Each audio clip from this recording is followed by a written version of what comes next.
Мен Тарғатай аймағы Дөрбіжін ауданы Үшқарасу ауылынан келіп отырмын.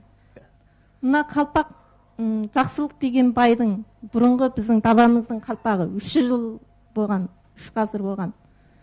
Мен сол кісінің 9-шы ұрпағы боламын. Мынау қаптал чапан дейді, мәутіден тігілген. Ер адамдар киеді. Менің өзі ұлы әкем Серғаз деген зәңгі болған, сол кісінің чапаны. Мынау білезік, менің шешем Сағдат Қалым деген байдың қызы болған, сол кісінің білезігі екен. Мынау теңге моншақ дейді, әйелдер тағатын. Бұрын сол. Мынау менің ұлы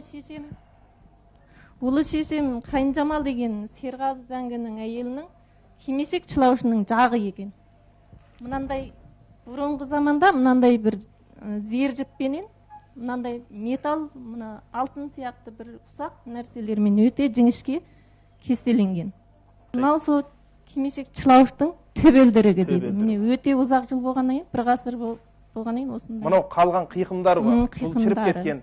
Мынау металл жақтар қалып отыр, бүгінге жетіп отыр ғой. Мынау құндыз жаға дейді.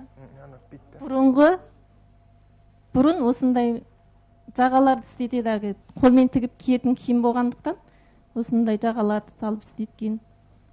Бұда 1 ғасырға жуық уақыт болған. Бөртпе салы дейді, жібектен. Әзіргі салға оқшайды, бірақ салмақты салмағы.